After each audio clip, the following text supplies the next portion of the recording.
Bueno, muchas gracias. Yo quisiera empezar por agradecerle a Boris, a Raúl, la invitación. Me parece que es una oportunidad poder debatir sobre los datos y la información que existe disponible para hacer investigación sobre este tema y reflexionar en conjunto con ustedes, con el resto de la mesa, sobre cuáles son los elementos claves que podríamos empezar a trabajar para poder mejorar la disponibilidad de información, la información que sea robusta, los datos, cómo trabajar con esos datos. Previa consulta con los organizadores, yo me atrevía a proponer que el tema de ciudades sustentables es realmente muy amplio como para poderlo abordar en 15 minutos. Entiendo que mi presentación es únicamente para motivar la discusión posteriormente, entonces quiero centrarme solamente en algunos aspectos que me parecen relevantes y en consulta con ellos decidimos centrarlo únicamente en lo que podríamos considerar ciudades residentes. O sea, ahí tiene que ver un poco en la continuación con la discusión anterior, que tiene que ver con variabilidad de cambio climático, desastres y lo que se hace a través de cambio climático. Este es un tema realmente relevante a nivel internacional. Hay todo un esfuerzo de Naciones Unidas, del Banco Mundial, de la OECD, de otras organizaciones internacionales, empujando el tema de ciudades residentes ya hace algún tiempo.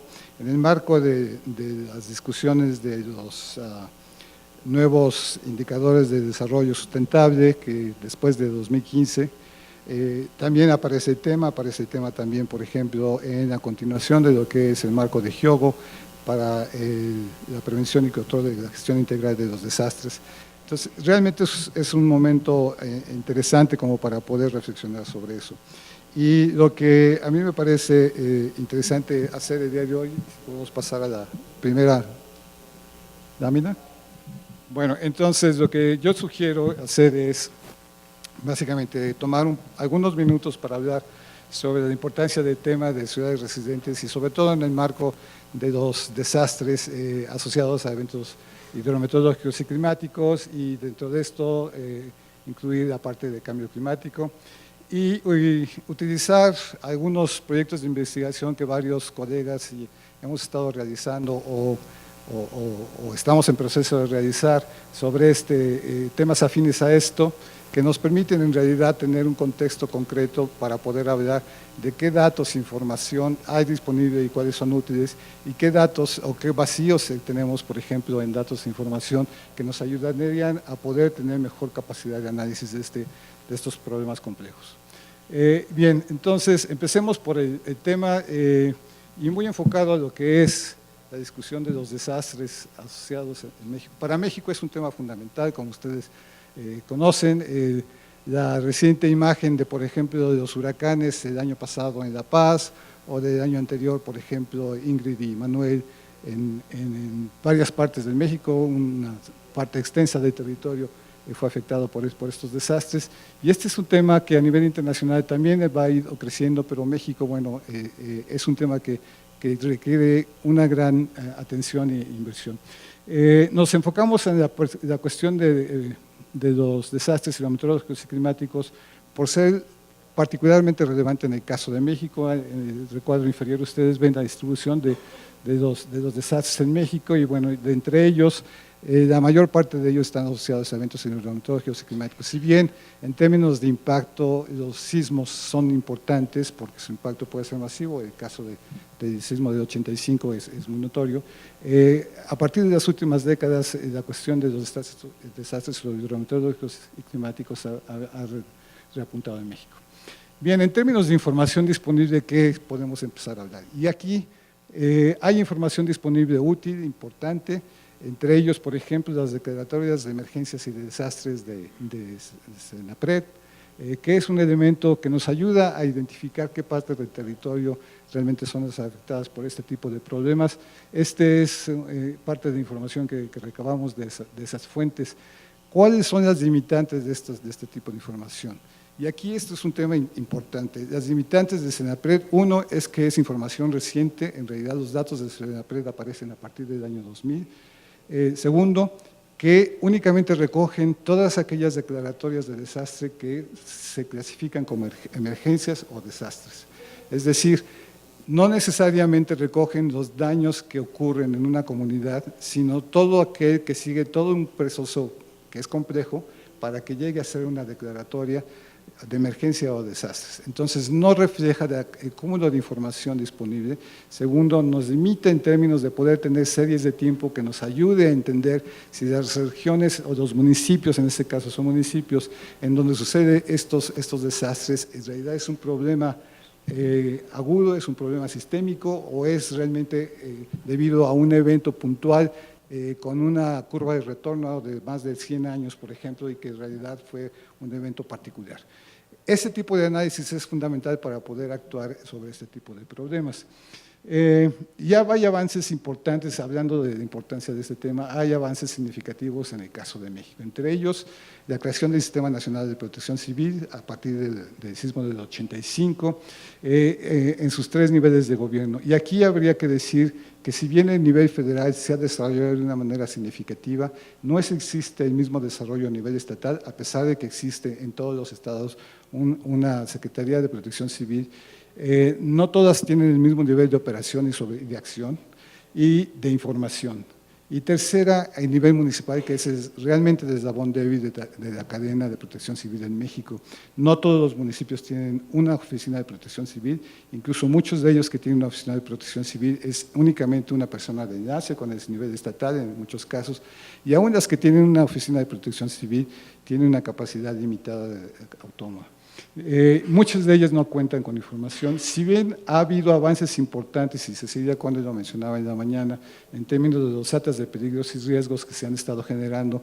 A nivel nacional está el Acta Nacional de Riesgos, pero a nivel estatal y a nivel municipal se han creado los actas, y de esto ya hay 2 décadas de trabajo sobre estos atlas. Algunos de los atlas estatales están en proceso de actualizarse, una actualización muy necesaria porque los datos no son recientes, no reflejan todos los cambios recientes, e incluso metodológicamente muchos de esos atlas no fueron hechos con la mejor metodología disponible en ese momento. A nivel municipal se ha hecho un esfuerzo grande en los últimos años para crear los atlas municipales de peligros y de riesgos. Aquí el comentario sería que si bien la metodología de Senapred para la creación de los atlas ha sido robusta en términos de la vulnerabilidad física, en realidad deja aún que desear la metodología para la vulnerabilidad social.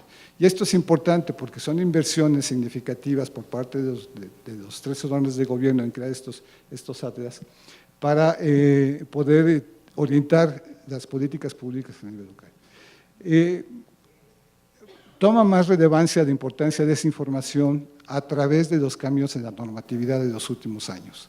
Tanto la nueva Ley General de Protección Civil de 2012 como su reglamento publicado el año pasado le dan una importancia fundamental a que los municipios cuenten con un atlas de protección civil para orientar las políticas de inversión y evitar que se repitan cuestiones como por ejemplo la de Acapulco, que tenía un atlas de protección civil, pero había se construyen zonas de inundación, por ejemplo. O sea, se busca evitar esto. Y también sucede en el contexto de la Ley General del Cambio Climático, en donde también se le da peso al análisis de la vulnerabilidad. El elemento central en ambos aspectos del marco normativo es el análisis de la vulnerabilidad. En la discusión, si ustedes recordarán hoy en la mañana que habíamos hablado sobre esto, este es el componente fundamental y es el componente que le está faltando a muchos de los atlas existentes. Actualmente hay más de 120 y tantos atlas que se hicieron a través de CEDESOL, actualmente SEDATU ha estado retomando la parte de los atlas municipales y aquí el trabajo sobre cuál es la mejor metodología para crear esos atlas nos ayudaría a evitar que tuviera deficiencias en la creación de estos atlas. Bien, en el marco del contexto del cambio climático hay otros elementos importantes, está la Estrategia Nacional de Cambio Climático, que se le da importancia a la vulnerabilidad, como ya mencionó Cecilia Conde, pero está también el Plan Especial de Cambio Climático, que son acciones vinculantes, es decir, que las secretarías se comprometen a que esas acciones se lleven a cabo, y muchas de ellas tienen que ver con la reducción de vulnerabilidad, es uno de los ejes importantes de la Estrategia Nacional de Cambio Climático. Lo que nos sigue faltando es información, datos que nos ayuden al análisis de la vulnerabilidad, como se mencionó en la mesa anterior, a nivel local. O sea, ¿qué pasa a nivel local? Entonces, la información que tenemos ha sido robusta a nivel municipal, nos ayuda como país, y INEGI ha hecho un excelente trabajo con APO, con EVAL, por ejemplo, en los indicadores, para tener una imagen de qué sucede a nivel de país. Pero qué sucede a nivel local es ahí donde empezamos a fallar. Y voy a entrar un poquito más en detalle en eso. Y finalmente, lo que es importante es que el marco tanto de la nueva política de cambio climático, el marco normativo, y como el Programa Nacional de Protección Civil 2014-2018, el énfasis es en la prevención de los desastres. Prevención no entendida de cómo me preparo cuando va a suceder un desastre, sino prevención entendida cómo evito que esos desastres sucedan, o cuando menos reducir la magnitud de ese desastre. Y este es el punto flaco del sistema de protección civil en México. Véanlo en términos de inversión, esa tabla que ustedes ven, es lo que se invierte, por ejemplo, en los últimos años. Esta es información de un trabajo, de un libro que está a punto de publicarse, que se llama Conviviendo con la Naturaleza. Este es parte de un capítulo coautoreado con Teresa Cavazos, que es la editora del libro. Y en la recopilación de la información, vean el dramático desbalance de inversión en la atención de desastres con respecto a la prevención de desastres. Si bien vean, por ejemplo, en el 2014, se invirtieron 6.245 millones de pesos en la atención de desastres, comparado con solamente 335 millones de pesos en la prevención de desastres. Es un desbalance enorme. Entonces, si no avanzamos en términos de la información a reducir los desastres, a nivel local, a prevenir los desastres, vamos a seguir acarreando este ciclo perverso de que siempre estamos retrasados en atender los desastres. Bien, ¿cuáles son los avances? Bueno, mencionaba yo las contribuciones de algunas instituciones, en este caso, por ejemplo, tanto el índice de marginación de CONAPO, como lo de Coneval, que es interesante a través de la pobreza, la pobreza alimentaria, los índices de pobreza alimentaria, pobreza de capacidades, pobreza de patrimonio. Es realmente una ayuda importante. Si ustedes tienen en mente, por ejemplo, el mapa de los desastres, dónde ocurren los desastres, cuando menos a través de información de las declaratorias de emergencias y de desastres, y lo comparan con estos mapas, les ayuda a entender el vínculo que, por ejemplo, existe con indicadores de sensibilidad, muchos de ellos de carencias en los municipios, y les da una imagen a nivel nacional. Parte del análisis que hemos hecho en el marco de Red SCRIM, la red temática de desastres hidrometeorológicos y climáticos de CONACYT, de la cual somos miembros, esta es parte de la investigación que hemos hecho en el marco de la red temática. Lo hicimos para algunos huracanes, por ejemplo, y donde ustedes ven, perdón, este no era pointer. Ven, por ejemplo, la ruta del huracán, donde entran las declaratorias por parte de CENAPRED, pero además ven información y lo tenemos cruzada con una serie de variables, por ejemplo, los índices de pobreza a nivel municipal, para entender, en realidad, está golpeando a aquellos municipios que son muy sensibles en términos de sus indicadores sociales, por ejemplo, o están muy expuestos, son sensibles porque están expuestos, o la combinación de ellos y la falta de una capacidad adaptativa. Inclusive empezamos a cruzar información como por ejemplo, que nos costó mucho trabajo tener información de las estaciones meteorológicas para ver si se trataba de un evento histórico excepcional o si realmente era un patrón recurrente para parte de estos análisis. Entonces, esta es parte de lo que la información disponible nos permite hacer y es una contribución importante. Pero hay, bueno, este es otro estudio, en realidad la autora principal de este estudio es Pilar Salazar. Este es un análisis de la Ciudad de México en términos de estrés hídrico, enfocado a cuáles son las consecuencias sociales del estrés hídrico en Ciudad de México para el escenario de cambio climático de 2030. Estamos trabajando en la publicación, saldrá en algunos meses, y lo que ven es, bueno, la caída de suministro histórico de Ciudad de México. Es un análisis bastante complejo, no voy a entrar en los detalles. Lo que quiero destacar es cómo el uso de ciertas fuentes de información nos ayuda a mejorar la capacidad de análisis. En este caso, utilizamos la encuesta nacional de ingreso-gasto a nivel de hogares de INEGI, que nos permite entonces empezar a ver eso más a nivel de detalle local, el intraurbano, qué pasa. Y esta información es útil a nivel de delegaciones, es representativa de nivel de delegaciones, pero no es representativa a nivel de AGEPS. Cuando menos el análisis se trabaja a nivel de delegaciones, que nos permite entonces, bueno, ver cómo las diferentes delegaciones, la dotación actual del agua en diferentes delegaciones, y en las cuales empezamos a encontrar realmente diferencias sociales importantes, diferencias en la dotación de agua, entre ellas que Iztapalapa destaca entre las delegaciones, en que menos agua recibe la dotación de agua en el Distrito Federal. En parte del análisis que se ha hecho a través de esto es bueno ver, por ejemplo, los espectros de vulnerabilidad. El estudio en realidad entra el análisis de la vulnerabilidad en términos de exposición, sensibilidad y capacidad adaptativa, que es lo que me interesa señalar como parte de las bondades de la información disponible a través de la Encuesta Nacional de Ingreso-Gasto por Hogares, y en donde se distingue, por ejemplo, a nivel de las delegaciones. Y esto ya es en particular para el caso de las delegaciones. La encuesta nos ayudó a poder trabajar con análisis factorial para el análisis de sensibilidad, se hizo el análisis para exposición en términos del abasto de la red, de la distribución de la red en la delegación, y finalmente la capacidad adaptativa. Esta es una de las bondades de la encuesta. Tiene variables que son muy interesantes, que nos ayudan a medir algo que es tan complejo como la capacidad adaptativa. En la literatura internacional, la capacidad adaptativa está considerada como la combinación de los bienes tangibles e intangibles que le ayudan a un individuo, a una comunidad, a resistir, a reponerse o a responder a un evento extremo. Y en este caso, bienes tangibles, bueno, estamos pensando como bienes de capital, el tipo de si tiene un empleo rentable, si tiene ciertos recursos financieros, etcétera. Pero los bienes intangibles son las redes sociales, es decir, cuando hay un evento extremo, puede ser un evento climático, pero puede ser, por ejemplo, que pierde el empleo o que tiene otro tipo de emergencias económicas, ¿a qué recurre? A las redes sociales. ¿Qué tipo de redes sociales? Si recurre, son redes familiares, si son redes de amigos, si son vecinos, etcétera. Esto es lo que ayuda a entender cuál es esa parte de esa capacidad adaptativa a nivel local, y afortunadamente la encuesta tiene parte de esas variables.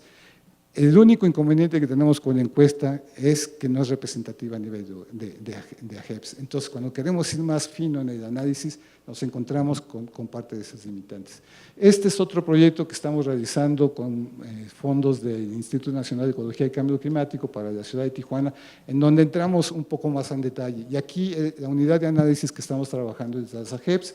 Lo que hicimos, lo que hemos hecho hasta ahora, por ejemplo, bueno, hemos hecho varias cosas, pero empezamos por hacer un análisis de los datos históricos de desastres asociados a eventos hidrometeorológicos y climáticos en la ciudad, que es el mapa que ustedes ven arriba, a través de un análisis hemerográfico. O sea, desgraciadamente Protección Civil no contaba con mucha información, fue creada en los 90, finales de los 90, anterior a eso no había nada de información. Lo que hicimos, irnos a las fuentes hemerográficas y a través de varios periódicos locales, empezar a documentar en dónde ha ocurrido este tipo de eventos, qué magnitud, qué tipo de respuestas ha habido por parte del municipio a este tipo de eventos, y se crearon varias bases de datos. Este es un ejemplo únicamente ubicando. Se georreferenciaron los datos, la base de datos desde 1970 al 2012, hasta el momento estamos actualizando. En 2014 nos costó muchísimo trabajo, sí, armar esta base de datos, pero nos permitió hacer cosas interesantes después de esto. Lo que hacemos es el análisis, por ejemplo, de exposición a nivel de AGEPS, es lo que ustedes ven aquí, son las AGEPS, están clasificados.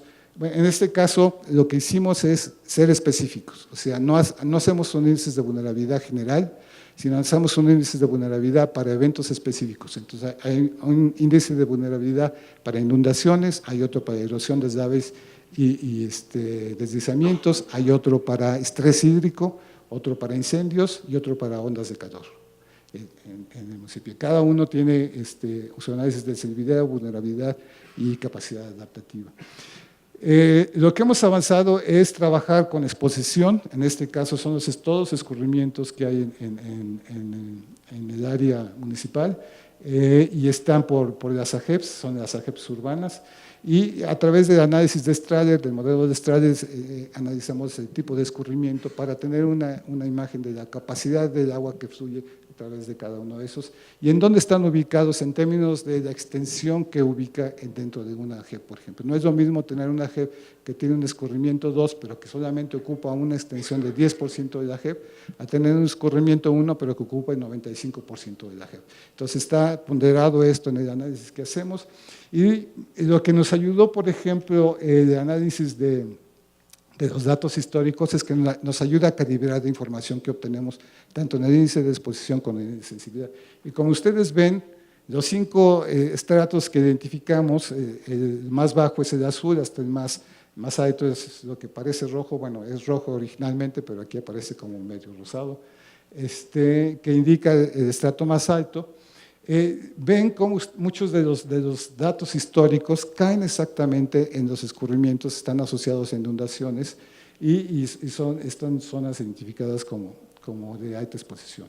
Hicimos luego el análisis de sensibilidad y para esto utilizamos las variables del censo, hicimos un análisis enfocado a identificar carencias, no son las mismas variables que utiliza la CONAPO, por ejemplo, dice de marginación, porque estamos tratando de identificar carencias y aparecen en realidad hacemos 2 análisis, uno del 90, porque calibramos el modelo con los datos del 90, en donde tenemos datos más robustos a nivel de los daños históricos, porque la década de los 90 fue particularmente estresante para Tijuana, asociado a 2 eventos de niños del 93, donde murieron 40 personas ahogadas, y el del 98, donde ya se mejoró la situación, la capacidad de respuesta, y solo murieron 14 personas, pero la ciudad se quedó paralizada, una serie de daños, etc.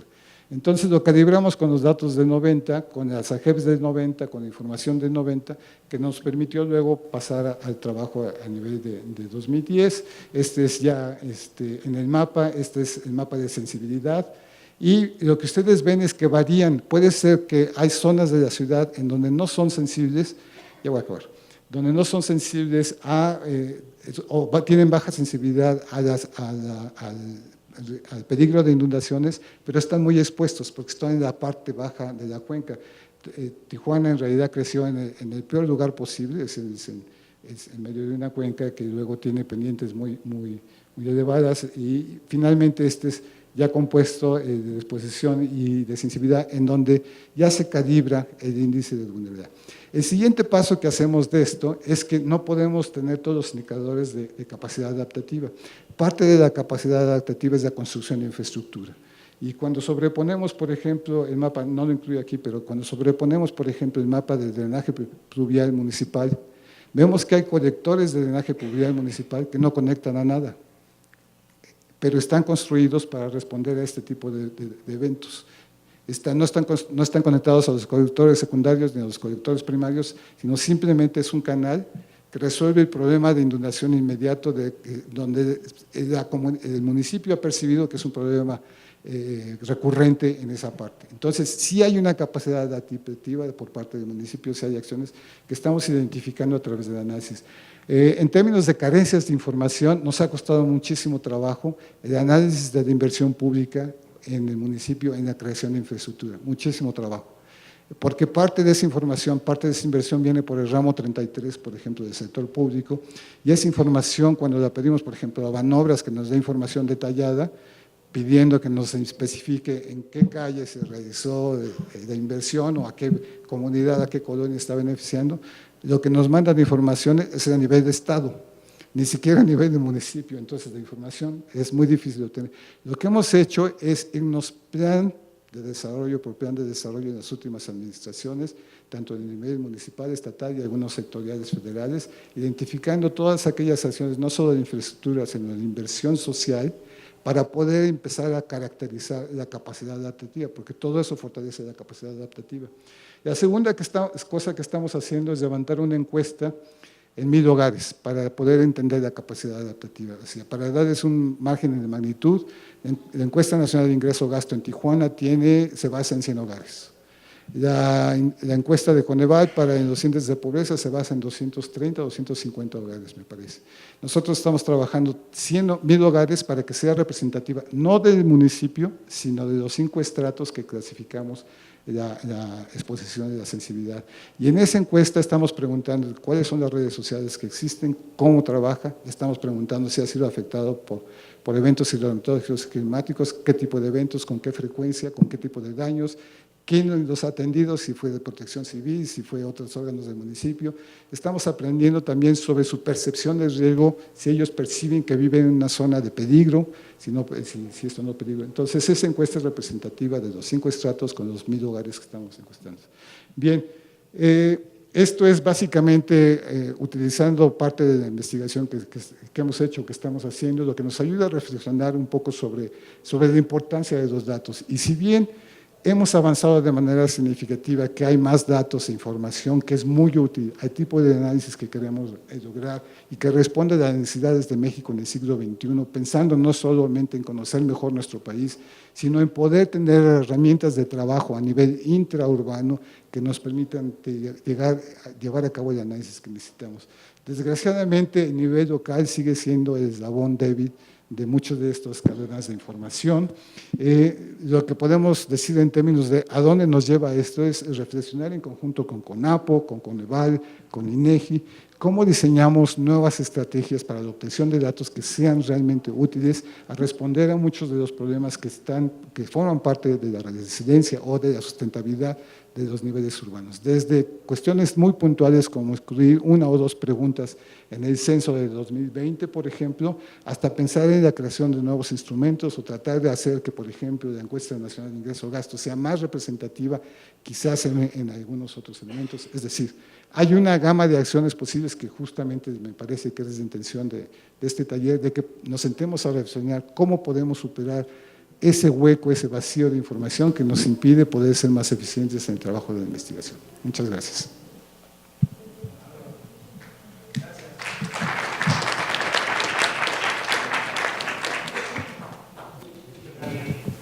Creo, Raúl, que Roberto nos presentó tres ejemplos, tres escalas distintas, ¿te parece?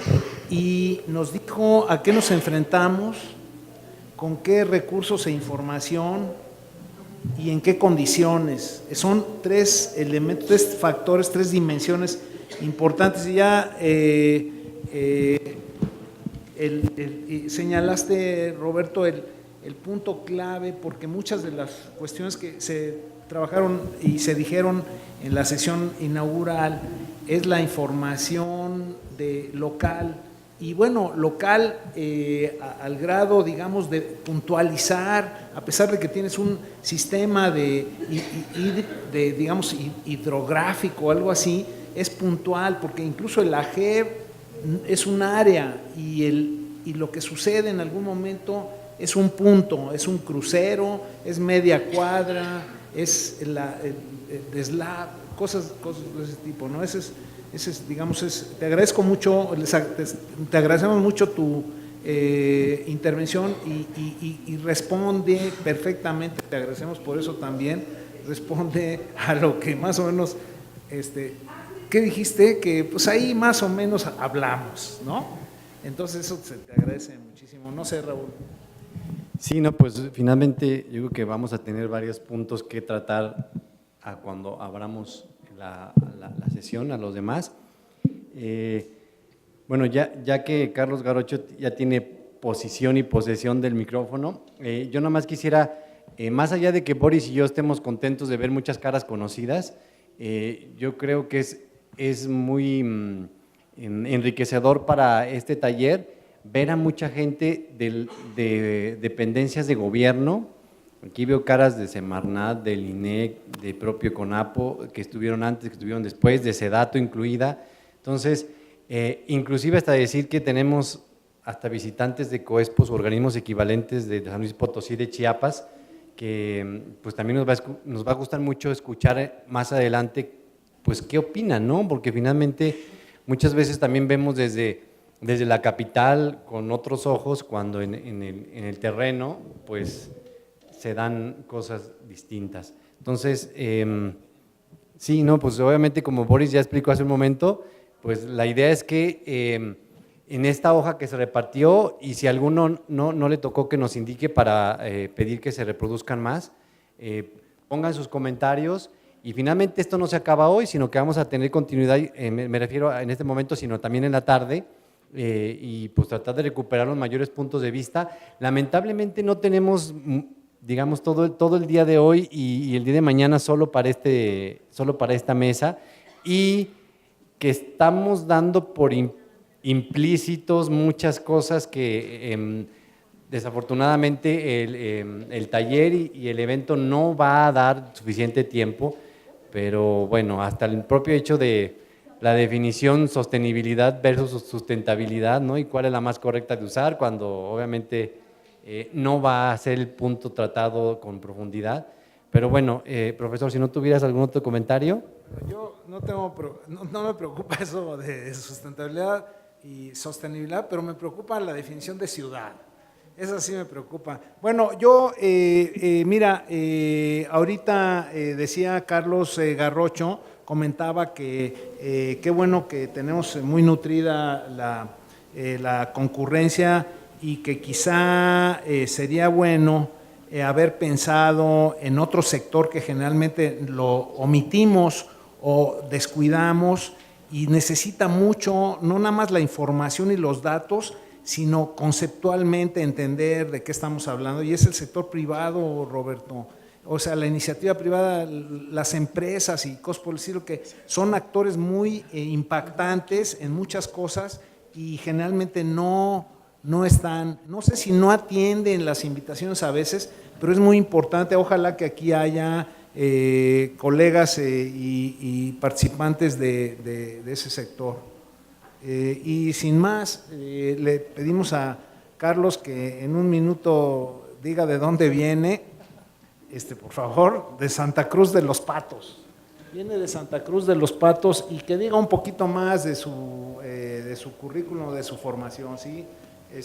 Y te recuerdo, 18 minutos, Carlos, por favor. Aquí tengo un cronómetro que afortunadamente tiene minutos de 120 segundos. No, bueno, vengo del Colegio Mexiquense, mi doctorado es en Geografía.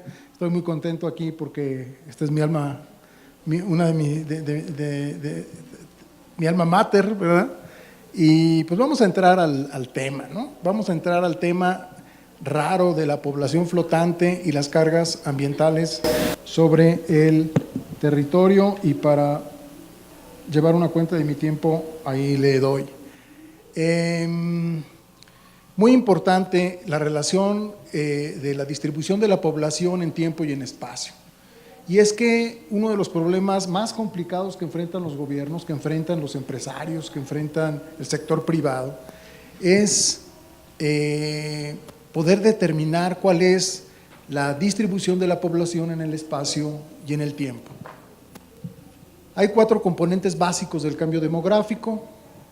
Eso se enseña desde las primeras semanas en demografía: nacimientos, defunciones, inmigraciones y emigraciones. Y los 2 primeros, incluso se comentó en la mañana, han perdido cierta importancia relativa. Ya hay muchas técnicas que los pueden pronosticar con un grado de certeza muy notable, pero los 2 últimos se han vuelto cada vez más significativos, cada vez más complejos, y las diferencias de población en el territorio y en el tiempo no se deben básicamente a los nacimientos y a las defunciones. No es que en algunas regiones nazcan muchos más bebés que en otros, sí puede haber esas diferencias, pero la principal diferencia, el principal factor que va a decidir cuál territorio tiene más población que otro territorio es el movimiento de la población. Y entonces eso nos lleva ahora a la movilidad de la población y el tremendo impacto que eso puede tener en el territorio en muchas dimensiones, algunas de las cuales vamos a estar revisando a lo largo de la presentación. Tenemos ahora, en estos tiempos que vivimos, nuevas alternativas de transporte y patrones de movilidad mucho más complejos. Como dice Alex Lora, no están ustedes para saberlo ni yo para contarlo, pero allá en los años 60, 70, un famosísimo geógrafo sueco se puso a ver la distancia que había entre el domicilio de las parejas que se casaban en una región de Suecia, cerca de Lund, porque él enseñaba en la Universidad de Lund. Y la distancia que había entre las parejas que se casaban era muy cortita en el siglo XI, en el siglo XII, eran del mismo pueblo. O sea, que curiosamente en aquella época la gente encontraba el amor de su vida a la vuelta de la esquina. Si revisamos, Romeo y Julieta también vivían en un pueblito chiquito, eran de una élite y entonces ese gran amor, ¿verdad? La más famosa historia de amor, pues se desempeñó en un microespacio ahí, y ahí se encontraron y se enamoraron, y fue un gran amor. Pero conforme pasó el tiempo, los patrones de movilidad se han vuelto mucho más complejos, y entonces descubrió este geógrafo cómo la distancia se iba incrementando con el tiempo, y cada vez se incrementa mucho más la distancia, y eso tiene que ver con estos patrones complejos de movilidad, y tiene que ver con algo que se mencionó de pasada en la mañana y que me gustaría subrayar mucho: las escalas espaciotemporales del análisis. Entonces, ¿qué escala espacial elegimos? Es tan importante como la escala temporal. Si nosotros no conociéramos los aviones y de repente nada más tomamos 10 segundos de un avión cuando va a 300 kilómetros por hora antes de despegar, ¿verdad? Y si vemos nada más eso, pensaríamos que es un vehículo mal diseñado para el transporte terrestre, porque no sabríamos lo que es un avión. Entonces, elegir mal la escala temporal, elegirla mal, o la escala espacial, nos puede llevar a conclusiones tremendamente equivocadas. Esta escala, en términos de movilidad, pues nos lleva desde la migración definitiva, pasando por la migración temporal, que puede durar meses o semanas, hasta la movilidad por motivos de producción. Hay gente en la Ciudad de México que viaja mucho tiempo, viajan 2 horas, 3 horas. Hay también movilidad por consumo, vamos de vacaciones a algún sitio, vamos de compras, vamos por servicios diversos. Por motivos sociales también, visitamos amigos. Es muy común en nuestra sociedad, no en otras, pero en las latinoamericanas, la visita a los papás, por ejemplo, o a la mamá que ya se quedó sola, o al papá que se quedó solo, amigos, e incluso algunas visitas que pueden durar algunos minutos nada más. Esta movilidad se relaciona con las cargas ambientales, y la movilidad de la población entonces determina la carga de población que soporta cada territorio. Pero muy importante, y por eso le comentaba al profesor Grace la falta que nos está haciendo y que nos va a hacer el hecho de que no esté aquí gente del sector privado, es que la distribución espacio-temporal de la demanda, porque en realidad podemos ver a gran parte de la población como la demanda y su comportamiento en el territorio, ese comportamiento y esa distribución espacio-temporal de la demanda por bienes y servicios públicos y privados, porque nos estamos fijando mucho en cuestiones como agua o transporte público, seguridad pública, pero también es absolutamente necesaria esta información para los restaurantes, para los bancos, para las farmacias, para los hoteles, para todos los que quieran poner un negocio. Es importantísimo saber la distribución de la población en el tiempo y en el espacio.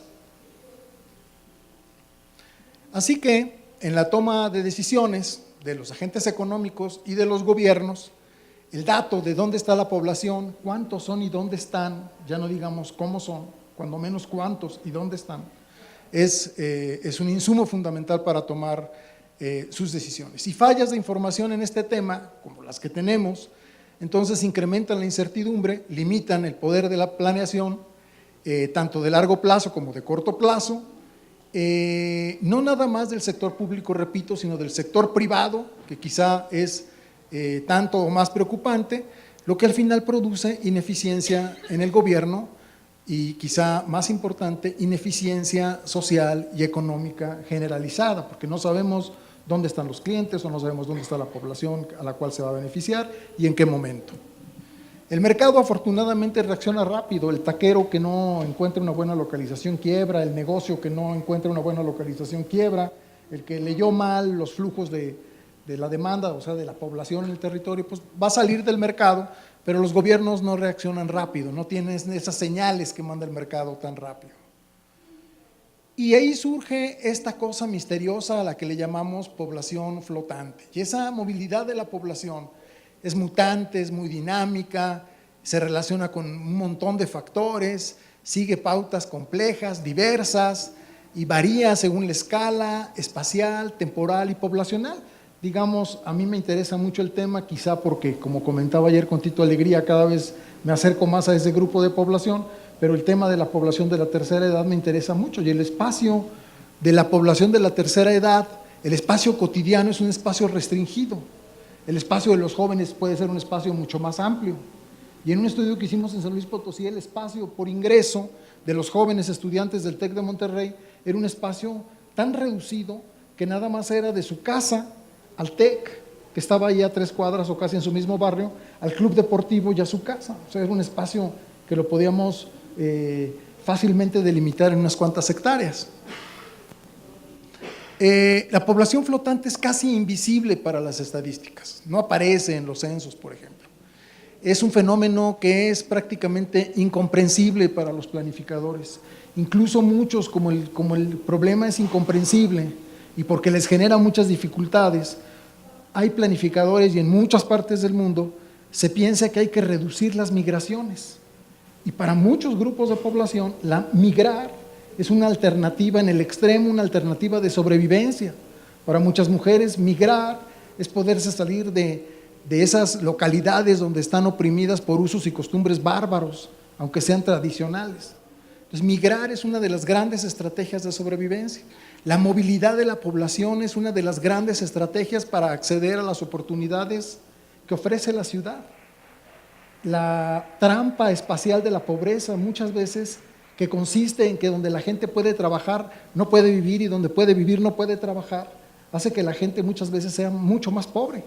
Gente en Iztapalapa que necesita 3 horas y media, 4 para llegar a la del Valle y poder asear un departamento y generarse un cierto ingreso.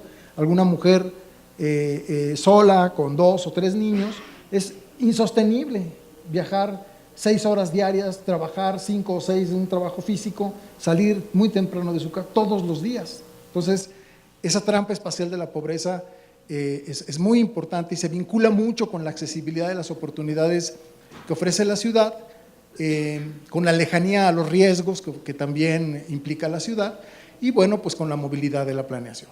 Entonces, este fenómeno que es medio etéreo, medio misterioso, que no aparece en las estadísticas, pero que lo vemos todo el tiempo. Si vamos ahorita al centro de la Ciudad de México, vamos a ver flujos impresionantes y en las diferentes zonas de la ciudad, por ejemplo, conteos que hacíamos de peatones en el centro de la ciudad de Toluca, yo trabajo cerca de Toluca, las variaciones tan increíbles que hay entre la población que circula por un cierto cruce de calles o una calle respecto a otras.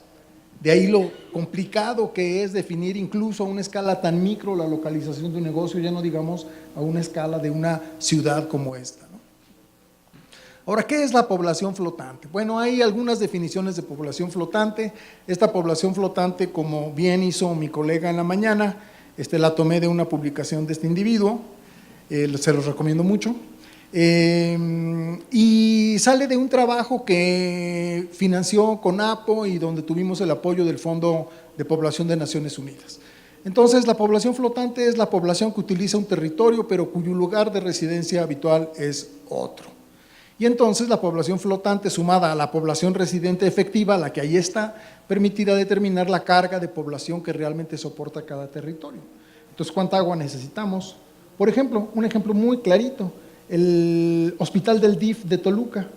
El Hospital del DIF está construido para la población de Toluca y del Valle de Toluca, pero como el 60% de la demanda proviene de Guerrero, entonces ahí está, es un servicio público, se le ofrece a toda la población, pero la demanda fue equivocadamente calculada. Entonces no hay una correspondencia entre oferta, dimensiones, escala del hospital y la demanda, el tamaño de los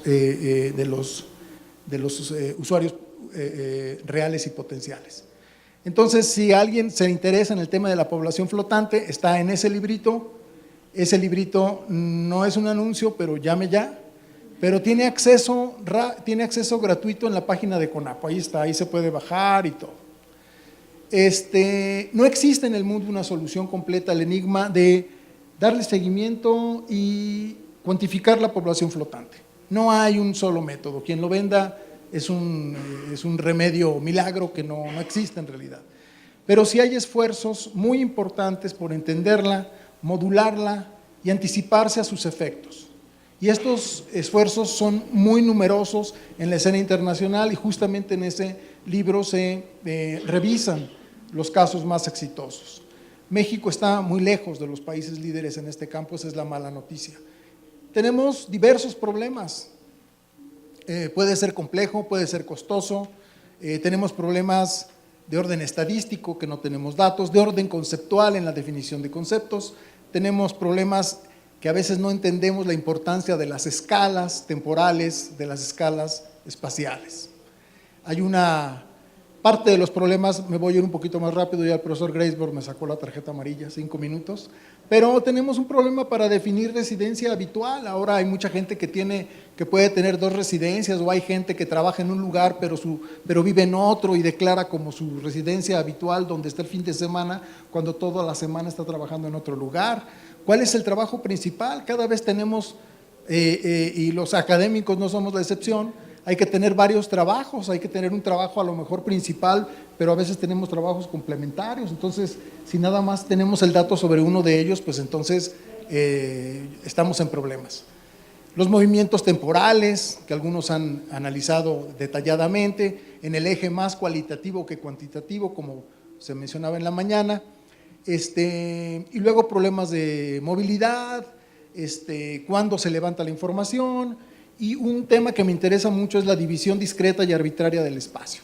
O sea, el hecho de que tenemos definiciones, las queremos tener por AGEB, las queremos tener ya no por municipio, ahora por AGEB, antes era por estado, pero en realidad todas esas divisiones discretas y arbitrarias del espacio responden a la manera como un organismo recolecta su información y se le hace fácil recolectarla a nivel de AGEB o a nivel de municipio, pero si agrupamos municipios nos da otro resultado, y si cambiamos la forma de los AGEB nos da otro, y si sumamos un AGEB más la mitad del otro AGEB nos da otro resultado, nos pueden dar resultados totalmente contradictorios. Entonces ese problema de la unidad espacial que se puede modificar, el problema de la unidad espacial modificable, es un problema que lamentablemente ha pasado de noche durante mucho tiempo en nuestro país. Hay otros problemas que ahí ya no me voy a detener mucho porque se me terminan mis últimos minutitos, pero sí tenemos mejores prácticas. Para migración temporal interna, sin duda, Estados Unidos tiene un método que es muy costoso, pero es muy bueno y genera muy buena información. Pero está el otro ejemplo de Nueva Zelanda, que usa un método muy económico y que genera también información valiosísima, información estratégica muy valiosa. Como por ejemplo, no nada más a dónde vas, sino por qué no te mueves, que esa es una de las preguntas que pocas veces se hace. Para la movilidad cotidiana, ahí están los ejemplos que creo que son los más adelantados ahorita en el mundo, y para la definición de mercados laborales locales, que se enfocan nada más a la movilidad por trabajo, Canadá, Estados Unidos y Reino Unido. Una de las lecciones es censos ahí no vamos a captar la población flotante, y métodos indirectos y encuestas sí. Entonces, ¿cómo? Con algunas encuestas tipo Nueva Zelanda, Estados Unidos, o con modelos con variables sintomáticas que reflejen realmente la entrada y salida de la población. Por ejemplo, datos de consumo de energía eléctrica, cómo varía en el tiempo, y así podemos saber más o menos cómo varía la población en ciertos lugares. En fin, una serie de variables que estén vinculadas a la presencia de población en el lugar. Los que analizan turismo utilizan mucho las tasas de ocupación hotelera, ese es un ejemplo muy claro, pero habría muchas otras.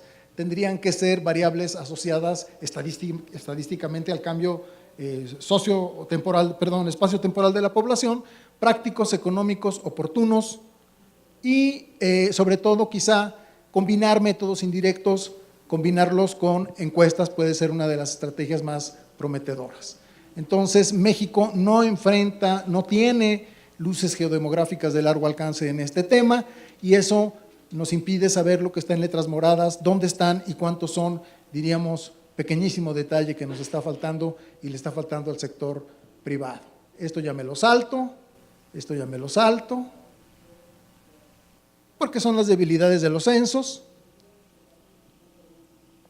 Esto me lo salto, que también puede ser, y vámonos a las lecciones para terminar. Yo creo que una de las principales lecciones, y que la estamos viendo en México, es que existe un montón de esfuerzos aislados, que a menudo arrojan resultados contradictorios, que implican un alto costo económico. No hay coordinación entre las dependencias. No estamos avanzando a la velocidad requerida en la generación de conocimiento sobre población flotante. No hay alianzas fuertes entre gobierno, instituciones de investigación, sector privado. No hay proyectos con financiamiento multianual, con equipos de trabajo sostenidos en el tiempo. Y yo creo que habría que recuperar la filosofía de trabajo de los casos exitosos. Creo que esta es la principal lección. Tenemos que adoptar una visión incrementalista de largo plazo, realizando esfuerzos acumulativos, tanto en términos conceptuales como metodológicos, operativos, financieros y de resultados. Creo que solamente así vamos a poder diseñar metodologías cada vez más cercanas a la realidad de nuestro país. Metodologías cercanas a la realidad de nuestro país, muy importante. Muchas gracias.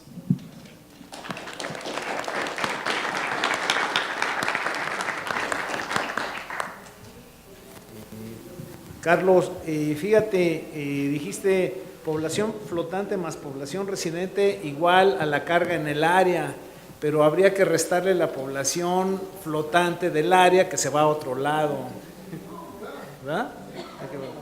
Oye, y luego el otro aspecto importante es para efectos, digamos, de política metropolitana, de transporte y todo, y quizá me estoy adelantando, es la idea, lo mencionas, la política de no movilidad. O sea, ¿para qué o por qué te mueves, que mencionaste ahí, ¿no? Bueno, y quizá otros aspectos vinculados mucho a la relación con o al impacto sobre el ambiente, sobre el medio ambiente, ¿no? No sé si alguien va a preguntarte qué es eso de la capacidad de carga, pero a lo mejor te